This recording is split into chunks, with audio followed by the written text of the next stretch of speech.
Welcome Welcome back back. to Truvon Talks on your Saturday morning. Rachel and I took a little reprieve. We had much going on, so here We've we been so are. busy. It's good to be back. Yeah. So today your counselors are going to talk about what it means to have life transitions and to have daily transitions with your people and work transitions, play transitions, and what that kind of looks like. So, Yeah.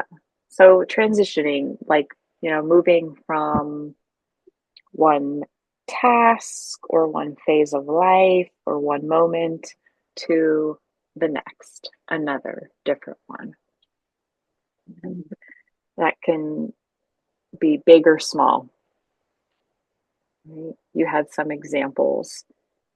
mhm. Yeah. Yeah. And when you move from like a life transition, like when you move from college into your career, that's a very different transition because as Mhm. a college student, there's blocks of time where you can have a little fun, a little rest. And then when you go into work full time, it's like a 8 to 5 or some kind of shift. And it's very different to a lot of young folks who are, making that career transition. Yeah, So, anytime you go from school to a career is a huge transition. It could be, like high school into the workforce, college into the workforce. I'm thinking also like high school to military or oh yeah. military to civilian life, Mhm. from working to retirement. Oh yeah. That's a challenging one. The working Hmm. to retirement for a lot of folks. It can be there's a grief there around not being out in the world and contributing, can't Hmm. speak, contributing today, um, with, helping others or being a part of a whole group or a system. And transitioning out of that can be sad. Yeah, I think for a lot of those, there can be this grief aspect of, wow, this chapter or this phase of my life has come to an end, and Hmm. now I'm starting a new one. Yeah. And there can be some anxiety about like, what is this new chapter going to look like? How am I going to adjust or adapt or, learn how to live in this new phase? And grief about, maybe I won't be spending time with these people that I've gotten really close to as Mm-hmm. much anymore. Like there can be a sense of like losing a part of your identity Hmm. Mm-hmm. in transitions, right? Like if you've always done a certain job or you've always, been a member of the military, like, I mean, that can become a big part of your identity and transitioning out of that, right? If you've always been a student, and now you're going into the workforce. Yeah. So that loss of identity and connection with people, I think, is the biggest part of grief when it comes to life transitions. Well said, Rachel. And how would we help, our clients when they're going through a transition like that? What are some things I can think of some things I kind of help folks do, but what are some kind of the things that you help them kind of think about as they move into a new phase? Mm. Yeah, I think it's a creative process of Mhm. shaping, like, what do you want this next chapter to look like? Right. So we start by just kind of like brainstorming, dreaming, what's realistic, and then we can start kind of like putting those building blocks together. Like, okay, well, now we've got an idea of what we would like. How do we make that happen? What's the first step? Yeah, I like that. That's really good. What's the first step?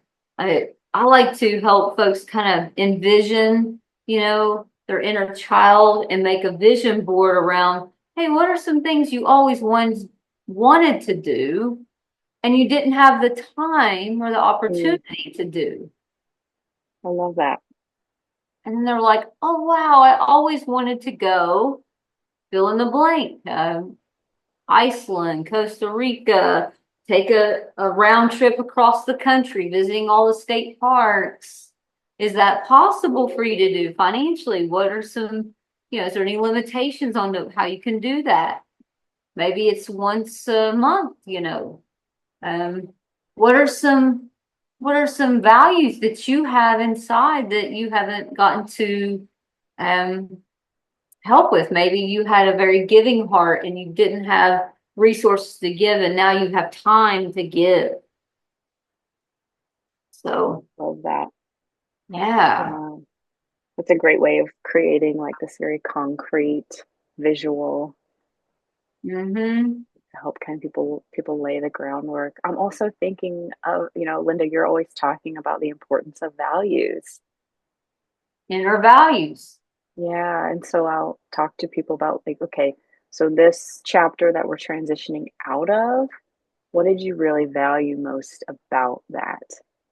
And people might, if they're leaving school, they might say, well, I really value education and learning or structure, or if it's military, I really value that camaraderie and being part of a team and like working together with people. If it's a career, maybe it's an aspect of that. I enjoy helping people or feeling needed. Okay, what is a different way that you can still have that value part of your life? How Mm, can we still make that value an active aspect of your, weekly or monthly routine? hmm. Right. So that's good, Rachel, is, what does your day look like? Having them write out. When I wake up, I want to do some meditation, prayer, study the scriptures, and then I want to go for a jog for an hour. And then I want to go visit my so and so for an hour. Like, what does it look like and like every hour should be accounted for. If you're in the military, every hour needs to be accounted for. Mm, People that started in the military, they got used to a rigid schedule being set for them. So now they have to be their authoritarian self and dictate their day for themselves. Um, mm, that self-discipline. yeah. Because if you think about it, your work and your organization create your schedule typically. Typically, they've Yeah, set meetings for you and they've got your lunch break in there, and people thrive on routine and yeah, schedule. schedule and routine and structure. Yeah. Yeah. And so if you lose that, you've got all this free time on your That you hands. always wanted. Yep, Yeah. that you always dreamed about, but now that you have it, it's like, gosh, what do I do all day? Yes. Um, and what is your deepest, most inner value? If you value caretaking, who could you caretake? What animal could you buy to caretake? If you value culture, what museum could you attend? Mm, If you value music, what concert have you always wanted to attend that you didn't get to of your favorite band? You want to attend one of mhm, the music festivals. Like, there's all these things that you can create based on your inner values, what you care about. mhm. So that's a good way to transition, I think. I think so. What do you think, Rachel? Yeah, I think just it really does take a lot of brainstorming. It's a creative process, I think, because you really got to sit down and consider what is most important to me, what matters most, Mm-hmm.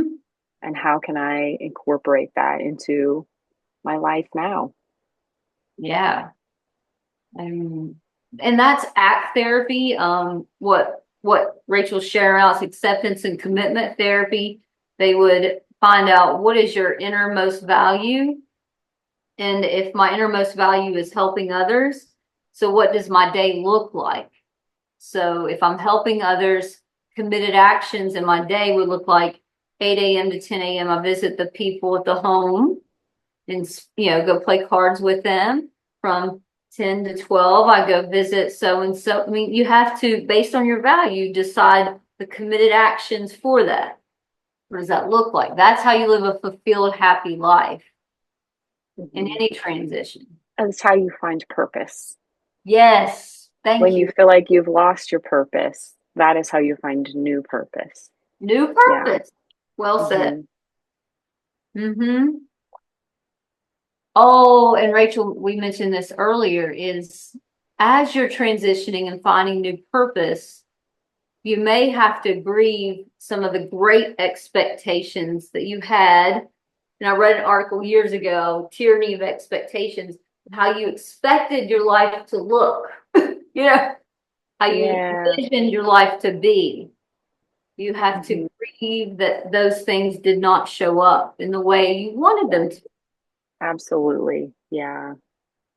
Thanks for Mhm. bringing that up. We did forget to mention that. And that is so normal.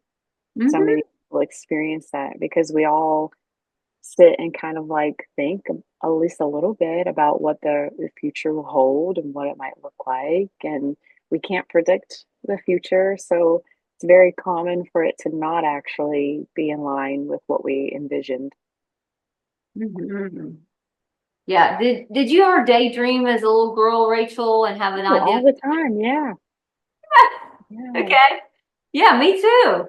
And I you can share if you want to, but I'm happy to share and disclose because that's our podcast. So I envision myself being a hotshot lawyer in DC and making some moves and being a powerhouse and driving the forces as I wanted them to and possibly being in the political realm. I felt very empowered to do that as a kid. I thought that would be great as a woman to be a hotshot lawyer. That's just what I envisioned myself. I had Harvard pamphlets. I was always going to go to law school. So the tyranny of those expectations when, and I probably shared this before, but when I was in college and I worked at a law firm and, got a little taste of the feels of what that looks like for me. And I just never felt like that was where I was being drawn to. And so I had to let go of the expectation. And, God said, do you want to lie to people or do you want to help people? And Mm. please, if you are a lawyer, I do not believe that you lie. I do not believe that. I'm saying for me in the field I would have went into, did I want to lie to people or do I want to help people? And that's what I heard God say. And so I said, oh, I want to help people. And that's not an all encompassing that all lawyers like. So I don't believe that at You're all. just sharing your own inner experience and how it felt for you as an Yes. individual. Yeah. Yeah. Yeah. We need lawyers. We absolutely, I know good ones too. And Hmm. so that was for me is like, well, I want to help people. So the tyranny of expectations is that I didn't have a lot of money in my youth. I was poor, broke college student, as some of us are. And then, just the expectations of what I would have and what I would be doing looked different. And I had to grieve that. And that's okay. Yeah. Yeah. Yeah. Because I'm sure that like vision of your future career was so vivid. Hmm. And, because as highly sensitive people, we have very like rich, vivid inner worlds, right? Yeah. And Hmm. so had probably become already a part of your identity, right? Something you were striving for. So, yeah, it makes Hmm. sense that you'd have to grieve that and kind of adjust and adapt to this new idea of who you were becoming. Hey, I watched too much Matlock as a kid. I I love love a legal Matlock. drama. Yes. I didn't watch Law and Order. Other people watch Law and Order. I was like Matlock. I want to be like Matlock. Andy Griffith. Yeah. Hmm. I said Okay. that wrong, but I wanted to be like him when I grew up, solving Awesome. crime. Hmm. You know, this sounds Awesome. like a good idea. So yeah, and you just gotta let go of some of those visions there and grieve that, like Rachel said, because you're going to Hmm. daydream as a kid or even as a young adult. You have visions of where you want to. be, and what you're going to be doing, who you're with. Yeah. Life has a way of throwing curveballs and it changes our direction that we're headed, and that grieving process takes time, and Hmm. there may be a lot of tears, and that's okay. Yeah. Hmm. Even if the new direction is something that is good, like even if it's a good change, there it's still normal and okay for there to be tears in a grieving process. For sure. Yeah. And don't feel bad for being sad. Please don't. Yeah. We're Hmm. human, not robots. Not yet. Yeah. Yeah. Not I robot. heard something or read something. I wish I could remember it so I could give credit to who it was from. Uh, I don't remember. I'm so sorry. But it was basically saying that, like, you know, the emotions are never the problem, they're never the issue or what is wrong. It's our own perceptions and beliefs about the emotions that are what we most of the time have to work through. So, like, feeling sad and grieving is a normal human experience. But if I view myself as weak for experiencing grief, that's the actual issue. I need to work on what grief means to me. It Very doesn't mean good. weakness. Well said, Rachel. Yeah, the perception of if I'm sad, then I must not be a strong person. That's not true. I mean, Jesus wept, Mother Teresa wept, all the greats have wept. I mean, it's okay to be sad. Hmm. That's a good thing to show those emotes. And Rachel taught me this from Dan Siegel: name it to tame it. Name it to Mhm. tame it. And my clients always remember that. Name it to tame it. I know, I love a little good rhyme. My clients remember that too. Yeah, so good. So if you're listening and you're entering like a transition time, we want to encourage you to reflect on expectations not met, and you might even write a letter and grieve them. Hmm. Dear dreams of fill in the blank. I'm sorry I didn't meet you on this journey.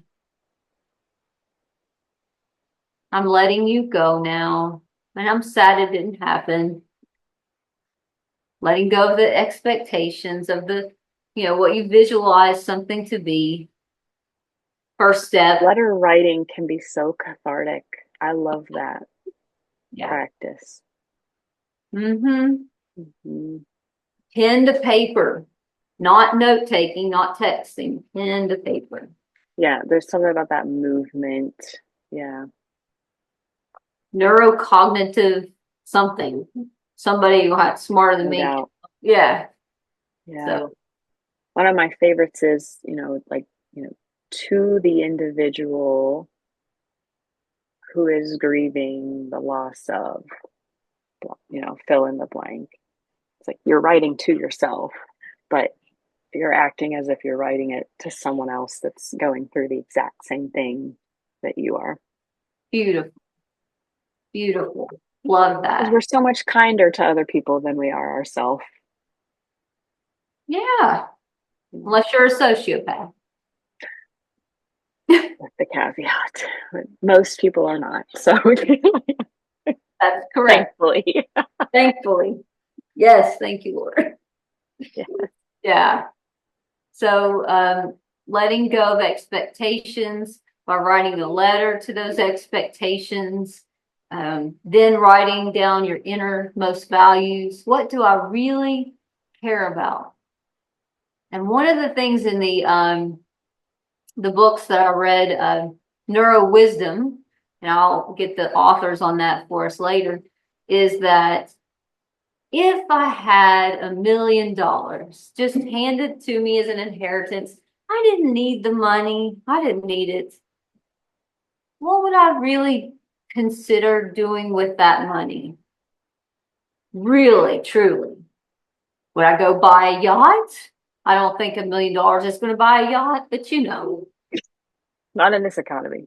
We don't know. I just, no, eating eggs is all I can do. So then you, then you look and say, well, what would I build an orphanage? Would I build a group home? And that would be what I would do. That's not true for everyone. Okay. So Mm, what would you truly do if you were just handed $1 million to do freely what you wanted with and all your things are paid for? yeah, I like that one. That helps you I understand. like that. Yeah, neuro wisdom. Yeah. Yeah.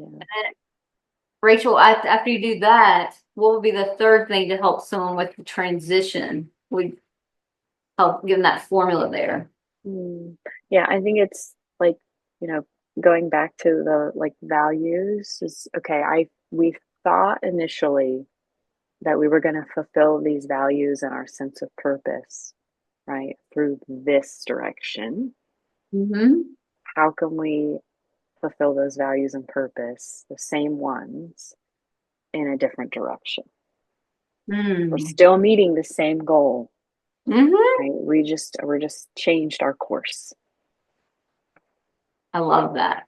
My auntie, Auntie Susie, she helped with the helping children in foster care as a volunteer job in Georgia. Mm, And that was how she was living out her inner value of being a counselor in the sense of how she could help others. And I admire that in her. My other auntie is a Melanie.